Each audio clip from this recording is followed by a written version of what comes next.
The Tomb. By HP Lovecraft. Written in 1917. In relating the circumstances which have led to my confinement within this refuge for the demented, I am aware that my present position will create a natural doubt of the authenticity of my narrative. It is an unfortunate fact that the bulk of humanity is too limited in its mental vision to weigh with patience and intelligence those isolated phenomena, seen and felt only by a psychologically sensitive few, which lie outside its common experience. Men of broader intellect know that there is no sharp distinction betwixt the real and the unreal, that all things appear as they do only by virtue of the delicate individual physical and mental media through which we are made conscious of them. But the prosaic materialism of the majority condemns as madness the flashes of super-sight, which penetrate the common veil of obvious empiricism. My name is Jervis Dudley, and from earliest childhood I have been a dreamer and a visionary. Wealthy beyond the necessity of a commercial life, and temperamentally unfitted for the formal studies and social recreations of my acquaintances, I have dwelt ever in realms apart from the visible world, spending my youth and adolescence in ancient and little-known books, and in roaming the fields and groves of the region near my ancestral home. I do not think that what I read in these books or saw in these fields and groves was exactly what other boys read and saw there, but of this I must say little, since detailed speech would but confirm those cruel slanders upon my intellect which I sometimes overhear from the whispers of the stealthy attendants around me. It is sufficient for me to relate events without analyzing causes. I have said that I dwelt apart from the visible world, but I have not said that I dwelt alone. This no human creature may do, for lacking the fellowship of the living, he inevitably draws upon the companionship of things that are not, or are no longer, living. Close by my home there lies a singular wooded hollow, in whose twilight deeps I spend most of my time, reading, thinking, and dreaming. Down its moss-covered slopes my first steps of infancy were taken, and around its grotesquely gnarled oak trees, my first fancies of boyhood were woven. Well did I come to know the presiding draughts of those trees, and often have I watched their wild dances in the struggling beams of a waning moon, but of these things I must not now speak. I will tell only of the lone tomb in the darkest of the hillside thickets, the deserted tomb of the Hydes, an old and exalted family whose last direct descendant had been laid within its black recesses many decades before my birth. The vault to which I refer is of ancient granite, weathered and discolored by the mists and dampness of generations. Excavated back into the hillside, the structure is visible only at the entrance. The door, a ponderous and forbidding slab of stone, hangs upon rusted iron hinges, and is fastened ajar in a queerly sinister way by means of heavy iron chains and padlocks, according to a gruesome fashion of half a century ago. The abode of the race whose scions are here inurned had once crowned the declivity which holds the tomb, but had long since fallen victim to the flames, which sprang up from a disastrous stroke of lightning. Of the midnight storm which destroyed this gloomy mansion, the older inhabitants of the region sometimes speak in hushed and uneasy voices, alluding to what they call divine wrath in a manner that in later years vaguely increased the always strong fascination which I felt for the forest-darkened sepulchre. One man only had perished in the fire. When the last of the Hydes was buried in this place of shade and stillness, the sad urnful of ashes had come from a distant land, to which the family had repaired when the mansion burned down. No one remains to lay flowers before the granite portal, and few care to brave the depressing shadows which seem to linger strangely about the water-worn stones. I shall never forget the afternoon when first I stumbled upon the half-hidden house of death. It was in midsummer, when the alchemy of nature transmutes the sylvan landscape to one vivid and almost homogeneous mass of green, when the senses are well nigh intoxicated with the surging seas of moist verdure, and the subtly indefinable odors of the soil and the vegetation. In such surroundings the mind loses its perspective, time and space become trivial and unreal, and echoes of a forgotten prehistoric past beat insistently upon the enthralled consciousness.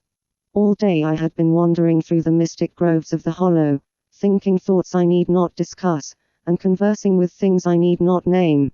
In years a child of 10, I had seen and heard many wonders unknown to the throng, and was oddly aged in certain respects. When, Upon forcing my way between two savage clumps of briars, I suddenly encountered the entrance of the vault. I had no knowledge of what I had discovered.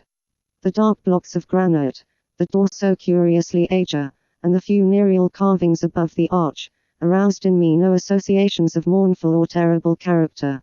Of graves and tombs I knew and imagined much, but had on account of my peculiar temperament been kept from all personal contact with churchyards and cemeteries. The strange stone house on the woodland slope was to me only a source of interest and speculation, and its cold, damp interior, into which I vainly peered through the aperture, so tantalizingly left, contained for me no hint of death or decay. But in that instant of curiosity was born the madly unreasoning desire which has brought me to this hell of confinement. Spurred on by a voice which must have come from the hideous soul of the forest, I resolved to enter the beckoning gloom in spite of the ponderous chains which barred my passage. In the waning light of day, I alternately rattled the rusty impediments with a view to throwing wide the stone door, and essayed to squeeze my slight form through the space already provided, but neither plan met with success. At first curious, I was now frantic, and when in the thickening twilight, I returned to my home, I had sworn to the 100 gods of the grove, that at any cost I would some day force an entrance to the black, chilly depths that seemed calling out to me. The physician with the iron grey beard who comes each day to my room, once told a visitor that this decision marked the beginning of a pitiful monomania, but I will leave final judgment to my readers, when they shall have learnt all. The months following my discovery were spent in futile attempts to force the complicated padlock of the slightly open vault, and in carefully guarded inquiries regarding the nature and history of the structure. With the traditionally receptive ears of the small boy, I learned much, though an habitual secretiveness caused me to tell no one of my information, or my resolve. It is perhaps worth mentioning that I was not at all surprised, or terrified on learning of the nature of the vault. My rather original ideas regarding life and death had caused me to associate the cold clay with the breathing body in a vague fashion, and I felt that the great and sinister family of the burned-down mansion was in some way represented within the stone space I sought to explore. Mumbled tales of the weird rites and godless revels of bygone years in the ancient hall gave to me a new and potent interest in the tomb, before whose door I would sit 4 hours at a time each day. Once I thrust a candle within the nearly closed entrance, but could see nothing save a flight of damp stone steps leading downward. The odor of the place repelled yet bewitched me. I felt I had known it before, in a past remote beyond all recollection, beyond even my tenancy of the body I now possess. The year after I first beheld the tomb, I stumbled upon a worm-eaten translation of Plutarch's Lives in the book-filled attic of my home. Reading the life of Theseus, I was much impressed by that passage telling of the great stone beneath which the boyish hero was to find his tokens of destiny, whenever he should become old enough to lift its enormous weight. This legend had the effect of dispelling my keenest impatience to enter the vault, for it made me feel that the time was not yet ripe. Later, I told myself, I should grow to a strength and ingenuity which might enable me to unfasten the heavily chained door with ease, but until then I would do better by conforming to what seemed the will of fate. Accordingly, my watches by the dank portal became less persistent, and much of my time was spent in other though equally strange pursuits. I would sometimes rise very quietly in the night, stealing out to walk in those churchyards and places of burial from which I had been kept by my parents. What I did there I may not say, for I am not now sure of the reality of certain things, but I know that on the day after such a nocturnal ramble, I would often astonish those about me with my knowledge of topics almost forgotten for many generations. It was after a night like this that I shocked the community with a queer conceit about the burial of the rich and celebrated Squire Brewster, a maker of local history who was interred in 1711, and whose slate headstone, bearing a graven skull and crossbones, was slowly crumbling to powder. In a moment of childish imagination I vowed not only that the undertaker, Goodman Simpson, had stolen the silver-buckled shoes, silken hose, and satin small clothes of the deceased before burial, but that the squire himself, not fully inanimate, had turned twice in his mound, covered coffin on the day after interment. But the idea of entering the tomb never left my thoughts, being indeed stimulated by the unexpected genealogical discovery that my own maternal ancestry possessed at least a slight link with the supposedly extinct family of the Hydes. Last of my paternal race, I was likewise the last of this older and more mysterious line. I began to feel that the tomb was mine, and to look forward with hot eagerness to the time when I might pass within that stone door and down those slimy stone steps in the dark. I now formed the habit of listening very intently at the slightly open portal, choosing my favorite hours of midnight stillness for the odd vigil. By the time I came of age, I had made a small clearing in the thicket before the mold-stained facade of the hillside, allowing the surrounding vegetation to encircle and overhang the space like the walls and roof of a sylvan bower.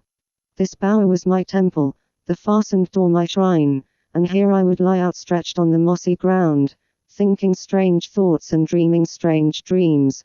The night of the first revelation was a sultry one. I must have fallen asleep from fatigue, for it was with a distinct sense of awakening that I heard the voices.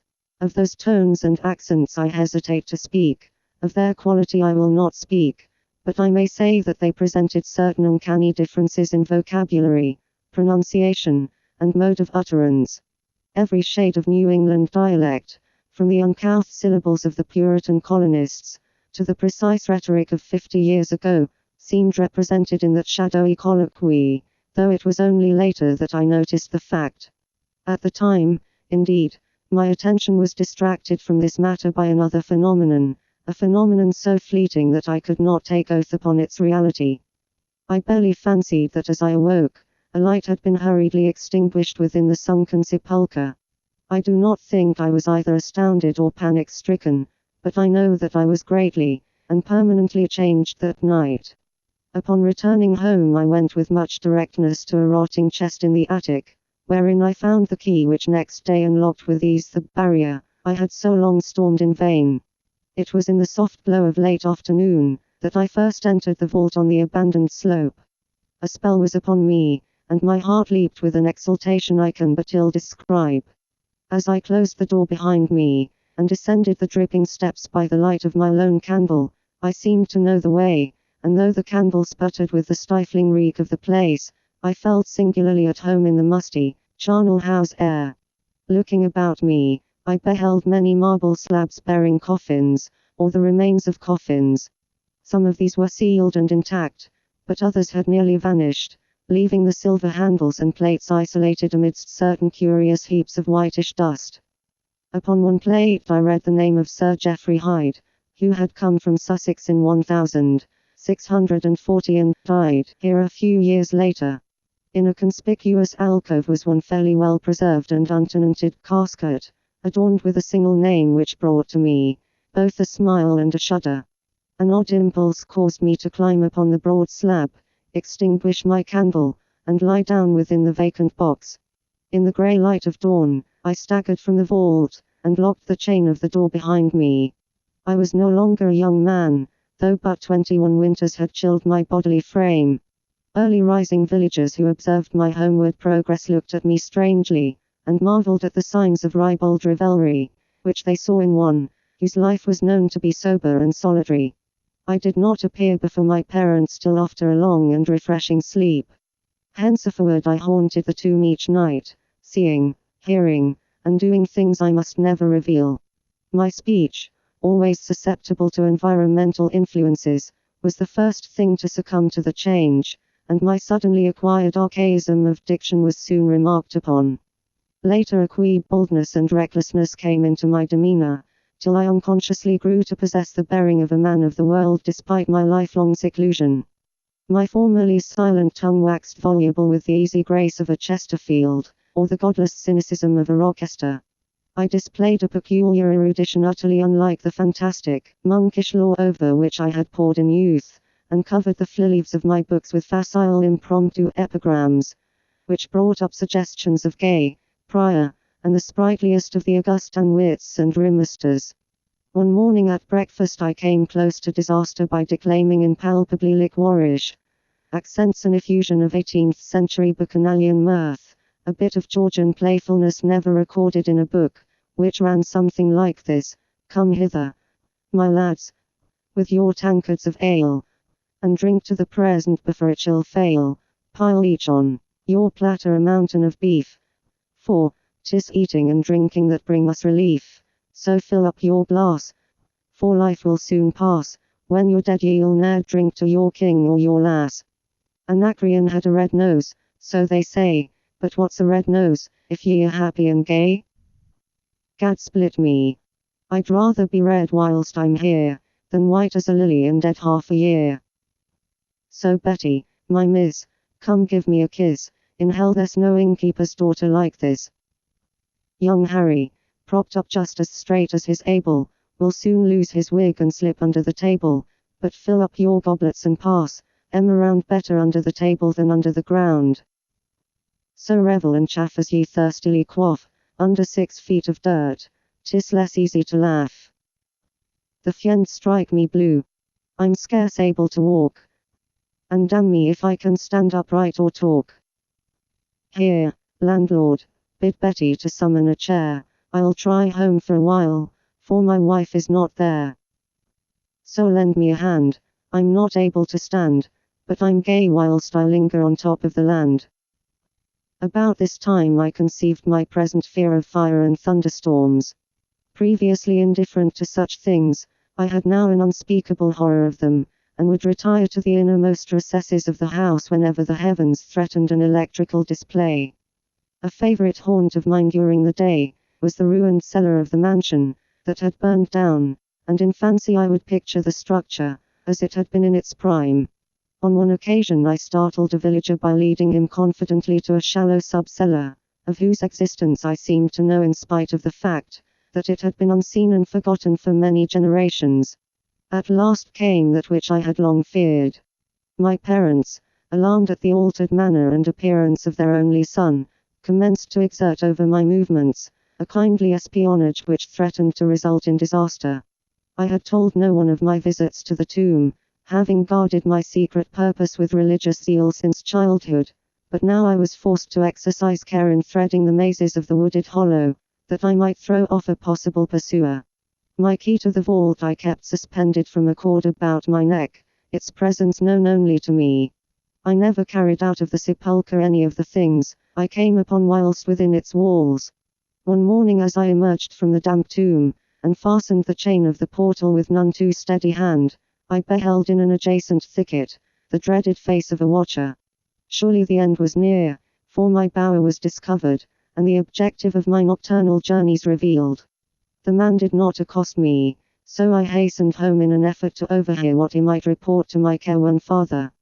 Were my sojourns beyond the chained door about to be proclaimed to the world? Imagine my delighted astonishment on hearing the spy inform my parent in a cautious whisper that I had spent the night in the bower outside the tomb, my sleep-filmed eyes fixed upon the crevice where the padlocked portal stood ajar. By what miracle had the watcher been thus deluded? I was now convinced that a supernatural agency protected me. Made bold by this heaven-sent circumstance, I began to resume perfect openness in going to the vault, confident that no one could witness my entrance. For a week I tasted to the full the joys of that charnel conviviality, which I must not describe, when the thing happened, and I was borne away to this accursed abode of sorrow and monotony. I should not have ventured out that night, for the taint of thunder was in the clouds, and a hellish phosphorescence rose from the rank swamp at the bottom of the hollow. The call of the dead, too, was different.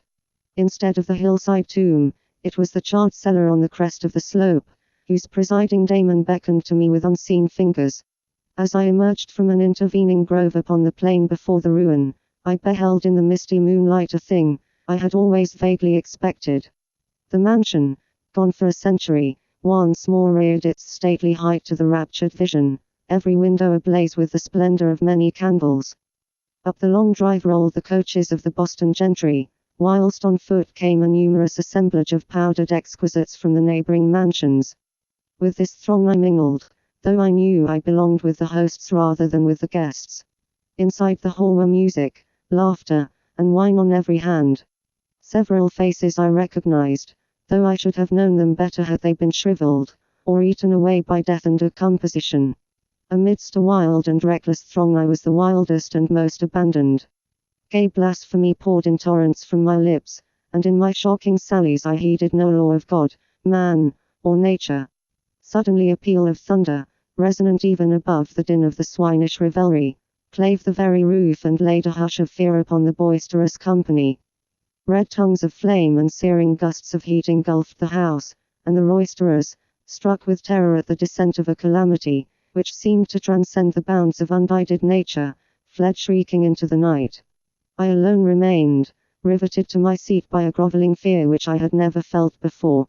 And then a second horror took possession of my soul. Burned alive to ashes, my body dispersed by the four winds, I might never lie in the tomb of the Hydes. Was not my coffin prepared for me?